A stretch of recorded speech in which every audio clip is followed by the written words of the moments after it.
Wow, look at how cute it is.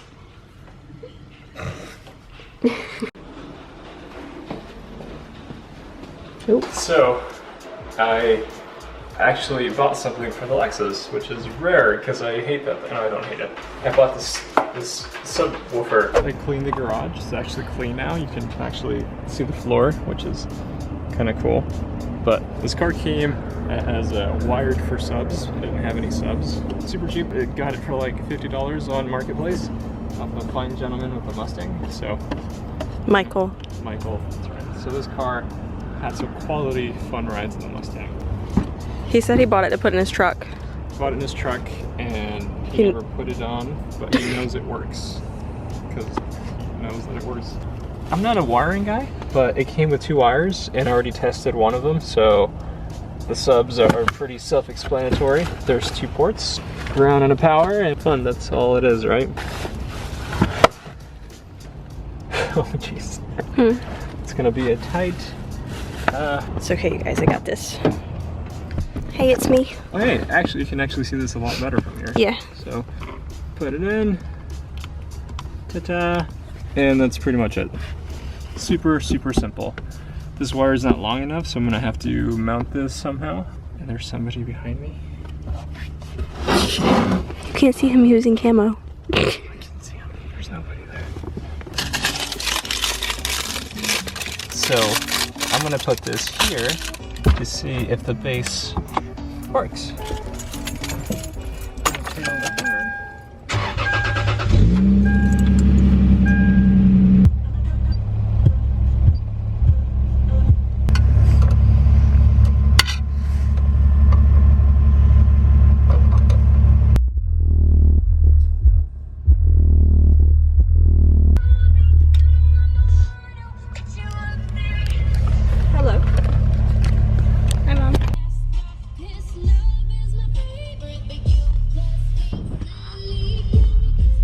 So we're going to be doing the cup test and see if it spills it. I'm ready to catch it, it's fine.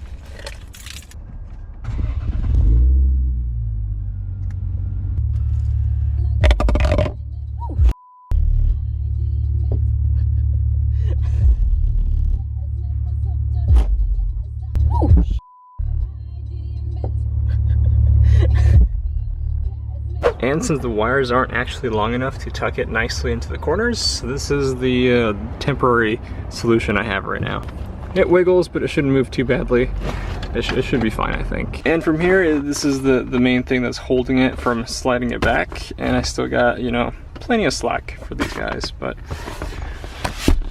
yeah. And there we go. For regular driving, I shouldn't have to worry about that thing sliding too badly. I only have to worry about it when I am a little careless and slide the rear end, but it should be fine. I shouldn't have to worry about it too bad, and I got some bass. This isn't the kind of bass that's gonna make your hair stand up or anything. It's just enough to kick, you know, rattle the car, but it is what it is. But yeah, the car was wired for subs, so it actually was. At first we couldn't get it to work, but one of the cables was off, the PCOM cable. I'm not an amp guy, but from the 5 seconds of Googling, I guess that's the signal wire for the amp to turn off and on the sub. Danielle's like, well, what on this wire goes over here, the only slot that it doesn't have anything, and that's what. Anyway, so does this Pioneer head unit insert name here, does that get my stamp of approval? For 50 bucks? Yeah, all day long. It's kind of hard to portray the bass through a video, especially for something small like this. It's enough for me. If it works, I would recommend it all day long, because I don't think I can lose much money on that. You know, it's not in perfect condition, and I don't think I can lose much money on that. I have confidence I can sell it for 50 bucks, you know, next month or whatever. Somewhere in the future, I hope to make like a more permanent mount thing. For now, it's gonna work. It's gonna get the bass for my Blackpink or whatever I'm listening to, I don't know. I'm actually in the car with the windows up, so I'm gonna go down because I'm sweating. Stay tuned for the next video, because, you know, things and such. Yeah, thank you guys for watching.